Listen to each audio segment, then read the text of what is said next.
É um desafio, doutor Edmo Atic, falar Com triglicérides, não é? Prazer em Tudo bem, recebê-lo, Regina? tudo bem? Bom, feliz ano novo, né? Igualmente. Para todos nós. Você viu o filho do Leonardo lá das nossas terras? Ah, do interior também? É, lá do interior. Como é que tá Rio Preto? Tá quente, chovendo muito, né? Algum desastre natural por causa da chuva ou não? Nós temos muita enchente lá, como você sabe, né? E isso é um problema crônico que não tem solução. Entra prefeito, sai prefeito, parece que a estrutura urbana não aguenta, né? Colesterol é um problema crônico também ou não? É um problema crônico que a gente começa na infância, adquire na infância, com aquela história do pai e a mãe da batata frita, dá essas coisas aí extravagantes, fast food, e isso vai se somando até a idade adulta, né? E quando a gente faz o exame, vem colesterol, triglicérides. E qual é o outro? THL? Aí o colesterol tem as frações, HDL e o LDL. O HDL é o bom colesterol. Isso aqui. Qual a diferença? O colesterol HDL, ele ajuda a eliminar as toxinas do organismo, ele elimina até o colesterol ruim. Então ele é importante que esteja num nível alto, o H. Tá. Já o L é o causador dos infartos, derrames, ele é um colesterol que acaba acumulando nas artérias e entope as artérias. Porque quando a gente pega o exame, às vezes está colesterol HDL altíssimo. Quando ele está alto é bom. Tá tudo certo. Tá tudo certo, é um fator de proteção que a pessoa tem. Tá, e o LDL E o LDL, não pode. quando ele vem alto e o H geralmente baixo, aí a gente fica mais preocupado. Vamos aos mitos e verdades e depois vamos falar sobre os alimentos? Sim, com certeza. Aqui nós vamos ter alguns alimentos que são exemplares no sentido de diminuir colesterol, né? De diminuir o colesterol L, o ruim. Diminui. Tá, exemplares. Nossa, são então exemplares. Nós temos que adotar na nossa dieta. Tá, não pode faltar, né? Não pode faltar. Vamos aos mitos e verdades, depois a gente fala dos alimentos, tá bom? Doutor Edmo, é mito ou verdade que taxas elevadas de colesterol e triglicérides... É triglicérides ou Você pode falar triglicerídeo ou triglicérides, a mesma coisa. Os dois são... Sinônimos. E os dois são corretos? Os dois são corretos. Você fala como? Eu geralmente falo triglicérides. Então eu vou falar igual você. Então, tá colesterol bom. E triglicérides sempre causam sintomas? Não, sempre não. Esse é o grande problema. Às vezes você olha uma pessoa por fora e imagina que ela seja saudável porque o corpo parece estar tudo certinho, né? Tem nada a ver. Não, eu tenho, por exemplo, alguns atletas que acompanham comigo e tem colesterol muito alto. Então, o fato de estar alto não quer dizer que você venha a ter um sintoma. Perfeito. É mito ou verdade que dietas que cortam carboidratos podem aumentar o colesterol? Isso é verdade porque geralmente as dietas que a gente corta carboidrato, você prioriza proteínas. E algumas pessoas acabam indo muito em churrascaria, come proteína e gordura. Proteína é carne? Proteína é carne vermelha, carne de porco, muitos queijos, laticínios.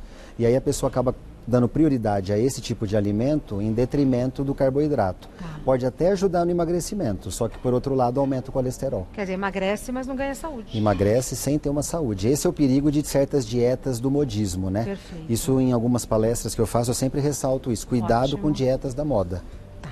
Doutor Edmo, é mito ou verdade que aumento de triglicérides pode gerar inflamação do pâncreas? Não, isso é uma verdade. Inclusive eu posso deixar o número aqui, Regina. Acima de 500 miligramas por decilitro de triglicerídeos ou triglicérides, o risco está consolidado de uma pancreatite.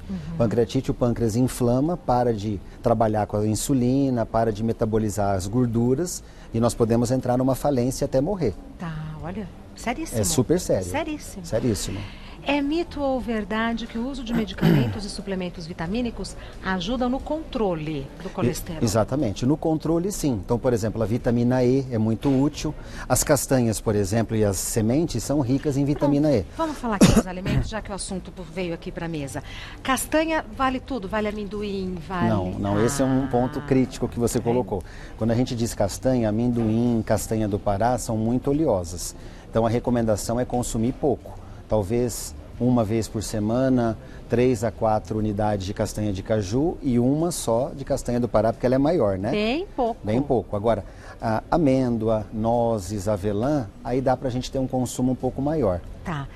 É gergelim? Esse é o linhaça dourada. Toda vez eu confundo. É, linhaça dourada e chia. São dois tipos de chia. Tanto faz, as propriedades faz, são as mesmas. Tanto faz. Você pode misturar com arroz, com feijão. Tem gente que costuma colocar na gelatina, tem gente que mistura no suco.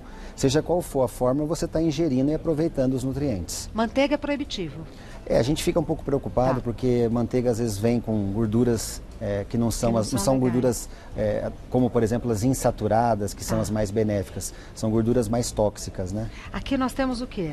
Aqui você tem do seu lado esquerdo a sardinha e o atum. São dois peixes também de baixa caloria, cujo óleo é muito benéfico, então inclusive a oleosidade desses dois peixes ela é salutar, é um óleo interessante para a nossa saúde. E os peixes são ricos em ômega, né, como nós sabemos, ômega 3 principalmente, que é benéfico para tudo. Tivemos ontem uma pauta sobre sardinha e falamos sobre isso. É um preço ótimo? É acessível a toda a população. Acessível e muitas propriedades benéficas. Muitas propriedades, exatamente. Frutas em geral ou são essas? O abacate? Frutas em geral. Aqui a gente pode destacar, por exemplo, as uvas, que são ricas em antioxidantes, por exemplo, o resveratrol, que a gente vê sendo usado muito em cosméticos hoje, né? Então, o benefício é para o coração, para o cérebro, para a pele. Pera e maçã tem diversas propriedades, principalmente o conteúdo de fibras. Isso ajuda muito no intestino e o intestino funcionando bem elimina toxinas, entre elas o próprio colesterol. O limão, o abacate também são substâncias úteis para o organismo no sentido de melhorar o nosso metabolismo. Lembrando que esses alimentos ajudam a baixar o colesterol. Sim, eles ajudam a reduzir, seja porque tem muita fibra ou porque realmente possuem certos tipos de óleo que metabolizam melhor o colesterol. Tá. E aqui, tomate... Os vegetais, né? Então, tomate, cebola, alho, o quiabo, o alho. Eu até faço uma ressalva, cebola e alho possuem um antioxidante chamado glutationa. Isso é bom. É um dos mais potentes que nós temos no organismo para combater câncer. Olha. Quem tem boa digestão para o alho deve usar o alho. Quem tem boa digestão para cebola deve usar. O problema é que não são alimentos gostosos, palatáveis, né? Eu adoro, doutor Edmo. Ótimo. Eu também, por exemplo, cebola eu tenho boa digestão. Já para alho eu não tenho. Então, procuro trabalhar mais com a cebola. Se você puder ingerir os dois, melhor. Melhor. Vamos às perguntas do pessoal de casa? Então, vamos lá. Começando com a pergunta da Marta. Tomo remédio para colesterol há 3 meses, mas eu tenho uma dúvida. Esse tipo de medicamento também ajuda a diminuir o nível de triglicérides? Ajuda um pouco. Por que um pouco? Porque existem remédios que são confeccionados para o metabolismo do colesterol e outros para o perfil metabólico dos triglicerídeos. É diferente no nosso organismo. Então, nem sempre o mesmo remédio vai combater os dois. Mas quando você usa para uma finalidade, indiretamente ajuda no outro. Tá certo. Próxima pergunta foi enviada pela Jussara. Remédio contra colesterol ruim deve ser tomado antes ou depois da refeição? E é melhor no almoço ou no jantar? Ai, adorei, Jussara. Essa pergunta da Jussara é super importante para a gente esclarecer. Depende do tipo de remédio. Ela deve estar se referindo às estatinas. Tem a simvastatina, que é muito conhecida, por exemplo. Algumas estatinas, o metabolismo depende do jejum ou de uma quantidade pequena de alimento no nosso tubo digestivo. A simvastatina é um exemplo, a gente costuma deixar para tomar 21 horas, 22 horas, que é um horário que você já fez as 3 refeições do dia. Porém, surgiram mais recentemente algumas estatinas que você pode utilizar durante a refeição. Então, depende muito da estatina. O cardiologista certamente vai saber orientar. Perfeito. Mais uma. Samanta. Ingerir muita gordura dias antes da coleta de sangue para análise do colesterol pode ocasionar um resultado errado ou isso não interfere? Pode. De certa forma é proibitivo você ingerir, seja acidentalmente ou propositadamente, muita gordura, senão vai alterar. Aí você vai tomar um susto, pode induzir o médico até a tomar uma decisão errada. Então não se deve, pelo menos 72 horas sem nenhum tipo de gordura dessas mais tóxicas, carne vermelha, então porco. tem que respeitar o que eles mandam lá, né? Porque eles mandam o preparo. Existe um protocolo laboratorial que tem que ser seguido. Às vezes eu não respeitei e deu um refazer resultado o exame. Falso positivo, que nós chamamos, né? Exato. Mais uma pergunta da Wanda. Com qual frequência é necessário medir os níveis de colesterol e triglicérides? Da forma como está o mundo hoje, onde as pessoas comem muito fora de casa, Regina, pelo menos uma vez por semestre. Se encontrar uma alteração, por exemplo, nesse início de ano, eu tenho pedido muitos exames de colesterol e triglicérides pós-festas. Se eu encontro... Festa de fim de ano. Festa de fim de ano. Início de ano e pós-festa de fim de ano. Aí tá tudo alto. Com certeza. Se eu encontrar alguma coisa muito mais crítico, por exemplo, triglicéride acima de 500, com risco de pancreatite, eu não vou esperar 6 meses para refazer, correto? Claro. Eu vou dar orientação medicamentosa, nutrológica e daqui 2, 3 meses eu estou refazendo. Quer dizer, é muito sério, né? Muito, não pode muito. querer enganar o médico. Às vezes não tem sintomas, mas o achado laboratorial pode ser preocupante do ponto de vista da saúde dos órgãos, né? Tá.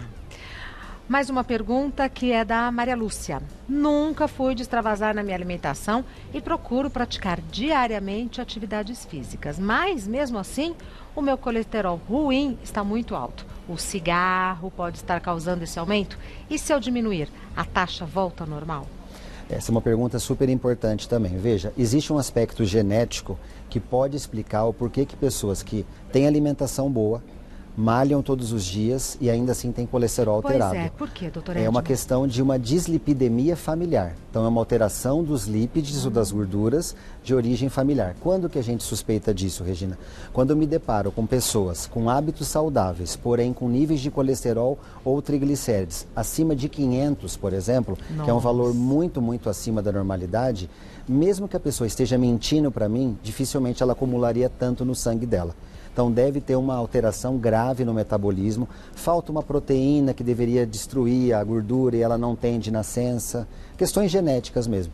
E aí nós temos que trabalhar com o aumento dos exercícios, aumento das medicações. Ah, tem medicação. Mudar o padrão alimentar realmente dessa pessoa. Agora, o cigarro, ele tem muitas toxinas. Essas toxinas se depositam no fígado, nas artérias e pode indiretamente ajudar a atrapalhar a degradação ou a destruição da gordura. É proibitivo, a gente sabe que fumar nunca é bom, todo médico diz que tem que parar de fumar, mas é proibitivo fumar quem tem colesterol alto? Pode ser fatal? O ideal seria proibir realmente. Ui. Eu procuro ter uma ponderação no consultório que é pedir para a pessoa ir reduzindo, porque eu sei que se eu falar para ela parar, ela não vai parar. É muito difícil. Então eu peço que ela vá diminuindo 2 a 3 cigarros por semana, por mês, porque eu sei que quantitativamente nós estamos ganhando alguma coisa. Mas então é uma questão para ser banida, tem que ser eliminado. Mais uma pergunta da Edilene. Existe alguma relação entre o aumento do colesterol e o uso de anticoncepcional? Existe. Algumas mulheres é possível notar essa alteração. O anticoncepcional é uma quantidade mista de hormônios. E os hormônios participam da síntese ou da produção do colesterol pelo nosso organismo. Se a quantidade de anticoncepcional estiver exagerada, não houver uma orientação do ginecologista, a gente sabe que algumas mulheres, naquela ânsia de evitar a concepção ou de corrigir algum problema de ciclo, elas exageram. Tá. E aí esse excesso de hormônio pode contribuir para o aumento do colesterol. Perfeito. Mais uma. Maicon, é verdade que problemas na boca ou nos dentes afetam os níveis de colesterol? Nunca ouvi falar?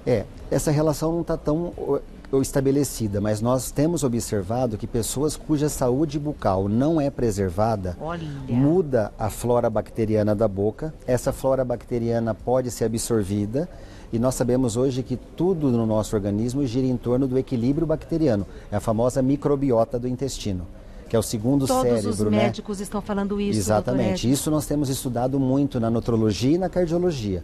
Então, pensando dessa forma, o excesso de bactérias nocivas pode alterar o metabolismo e produzir mais colesterol. Quer dizer, o exame apresentou alguma alteração? Não seja negligente. Não seja negligente e comece a sua saúde, inclusive pela saúde bucal. Perfeito. Esse é um conselho interessante dessa pergunta. Perfeito. O doutor Edmo Atic Gabriel, que eu sempre troco, falo Edmo Gabriel Atic, mas é doutor Edmo Atic Gabriel, é médico, cardiologista e orientador de nutrologia. O site do doutor Gabriel é drgabrielcardio.com.br. Doutor como DR. Então é drgabrielcardio.com.br. Tão gostoso receber o senhor aqui. Com certeza. Parece que eu estou lá em Rio Preto batendo papo. Com certeza. Oi, obrigado tudo de bom, mais uma bom vez, ano, Tudo viu? de bom para você. Vai com Deus, bom final de semana. Obrigado. E nos vemos em breve. Se Deus quiser. Obrigado. Vai com Deus, doutor. Obrigado.